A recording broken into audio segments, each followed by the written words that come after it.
Well, so many are just left horrified and heartbroken at what occurred at Lakewood Church on Sunday. And not only the shooting, but also how a parent would take their child with them to carry out a possible mass shooting. Fox 26's Damali Keith joining us live outside of Texas Children's Hospital, where that 7-year-old boy is fighting for his life. Damali.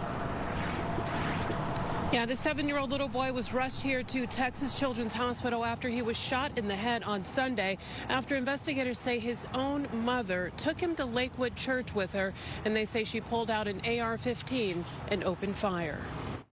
Even with all of these mugshots, Genesee Moreno, who investigators say opened fire at Lakewood Church with an AR-15 on Sunday, with her 7-year-old son in tow. She was never charged with the crime of medical child abuse. But in these court documents, her mother-in-law makes it clear there were accusations against Moreno that she suffered Munchausen syndrome by proxy and was making her own son sick. Which is a psychiatric disorder in which the individual is fully cognizant of what they're doing, and but really very deliberately fabricates, exaggerates, and induces illness. That these perpetrators in general operate with a great deal of deception and manipulation.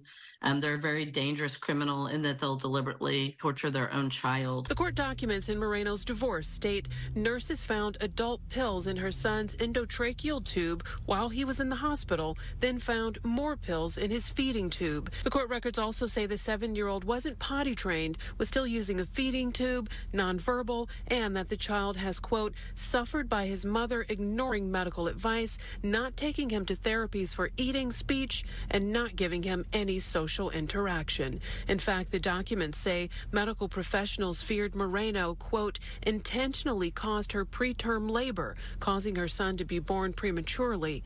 A child, according to the documents, Moreno saw as an object, which these professionals say are often signs of Munchausen. They really don't have any legitimate bonds with their child, and the child is seen as an object. There's just not the normal mother-child bond. I had a 3-year-old who's saying, I don't need my mommy anymore the day after separation. And that is not normal behavior from a 3-year-old. And Detective Michael Weber is talking about one of the cases he's worked. In fact, he's had 16 criminal cases that he's worked of medical child abuse. And those experts are encouraging friends and family members to be on the lookout and to report suspected Munchausen syndrome to CPS or to local law enforcement. Rashi. Dealing with this. So what are some of the symptoms that friends and relatives should look out for to help a child who may be a victim of medical child abuse? Yeah, those experts say in addition to any physical scars, they say the children will often have some very deep psychological scars, which will heal, they say, as soon as almost immediately when they get away from the parent. But some of the things friends and family members can look for, usually the parents of Munchausen, they're usually women, so they're usually moms. And the experts also say that they will usually shop around to different doctors and they won't stick with just one pediatrician. And also, they say that one big red flag is when a child is repeatedly sick, but they never seem to get well, even when they're going, when they're being taken to doctors, they never seem to get well. And they say the important thing to do, even if you don't have proof, to report it to CPS or law enforcement, so that law enforcement and CPS, so that the investigators who know what to look for, so that they can check it out. Reporting live in the Texas Medical Center, I'm Damali Keith, Fox 26 News.